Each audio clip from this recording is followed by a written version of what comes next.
realized it's 3 a.m. Um, Shooting different stuff. So I wanted this week's episode per se. I think it's what week 24 minus two. If I'm wrong, it's week 25 minus two, and this should be the last week that I'm out of town. So with that, I'm just jumping into optimization, your portfolio optimization. I've been working on this probably for about half of this week so far. Um, and just to kind of describe some of that viewpoint, thought, speculation. Um, Tethering this to college, there was something where I played around with the efficient frontier. I did the data with like the yen recently, and just tethering this to like, okay, well, um, obviously, I have a certain portfolio I manage that has a certain number, and I want to crank up the dividend yield within the portfolio. Um, Formerly, it was right around, I think, 2 to 4% per se. Maybe it was less than 2%. And I had certain products in there that were doing exactly what I wanted for a relative of mine, but obviously I want to tool things around in order to make it work a little better. Right? Like obvious, let's call it a risk audit. So right, you grab this, all of these allocations, say, hey, I don't think this is a perfect portfolio. Is there a way to optimize this for return? Is there a way to optimize, increase the portfolio dividend yield? How do I maximize both of those, and while retaining a conservative portfolio or a moderately conservative portfolio, that seems to happen or is retained, right? And so I'll say portfolio construction is a complete like nexus of chaos where I, as an individual, could want to build something for a relative of mine completely different than how you would, or how I would personally build my own retirement account, how I would personally design something. And I come from more of a portfolio designer viewpoint or philosophy than buy and hold. Because sometimes it's torture. I think buying and holding sometimes could be torture. Right? If something's down 40%, why in the world are you gonna hold? It just makes more logic to take the loss and readjust. Um, Maybe because I'm more adaptive. I couldn't tell you, but part of me leans towards the adaptation and buy and hold. But if things are down, cut and adjust. Uh,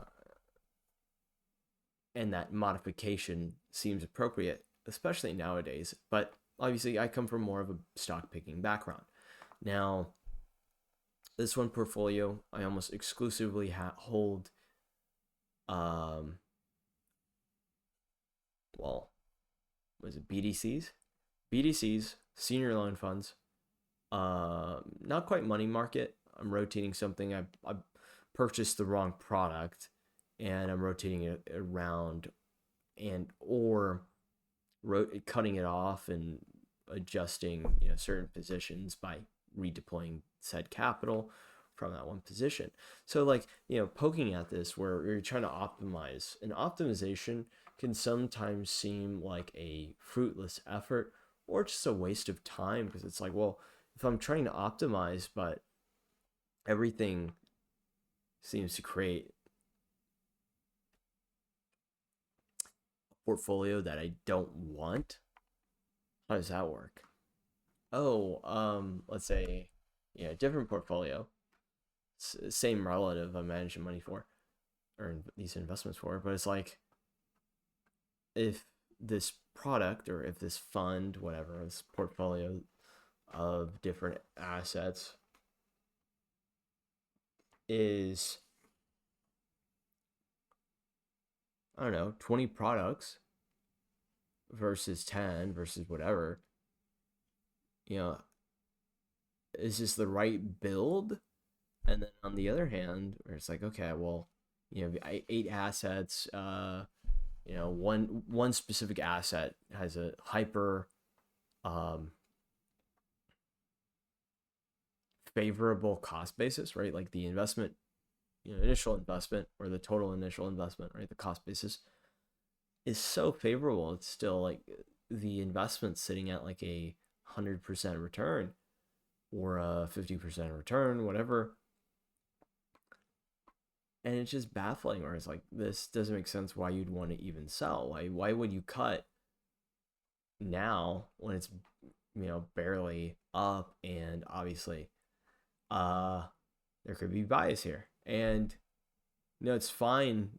I think it's fine keeping something as an anchor for growth, or an anchor like something like VT, where I don't feel as conflicted talking about that, where it's this massive fund of almost everything, and I'm not selling anything for them, but personal preference is like, well, it's VT or S&P or VOO or whatever, and it's going to replicate whatever that it's tracking.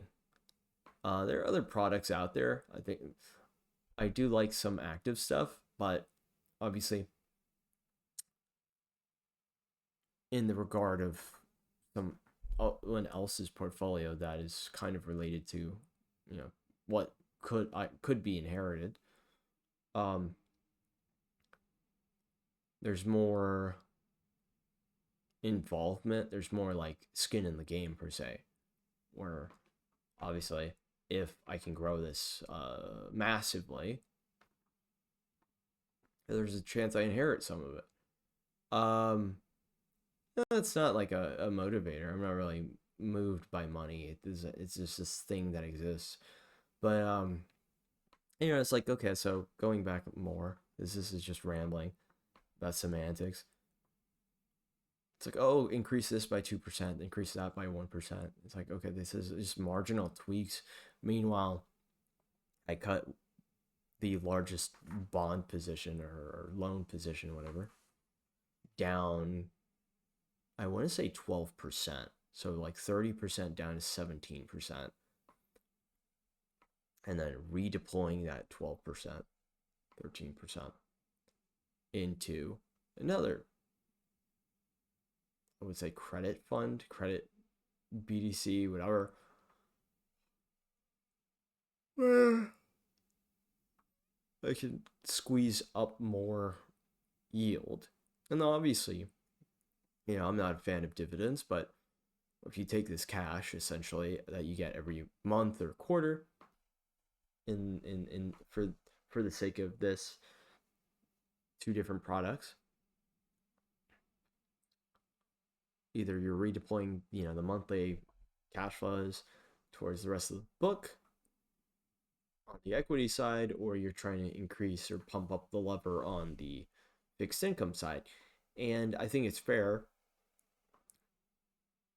but not much seems to be created on the fixed income side of things on a capital appreciation, equity appreciation standpoint versus literally buying any stock that you may or may not hold or you desire to hold. And that's kind of the perspective there. And so, the optimization in this case, so like, okay, so I may or may not have bumped up the overall dividend by 1% and a half at max. And oh, I, increased allocation to everything across the board within this, even though, excuse me, it doesn't look like it has changed much. So that's all. I'm gonna go to bed now. Thank you for listening to this quick ramble. Um, that's it. I would have gone through what work I went through on Claude, but I don't think it's as relevant, and I don't want to have individual names cherry picked out there. associated with me and or my company. Uh, Aside from like founder locks. So anyway, thank you for watching and listening. If you any risk you take on is exclusively yours, it's kind of it. Don't be don't be an idiot with your own money. Later.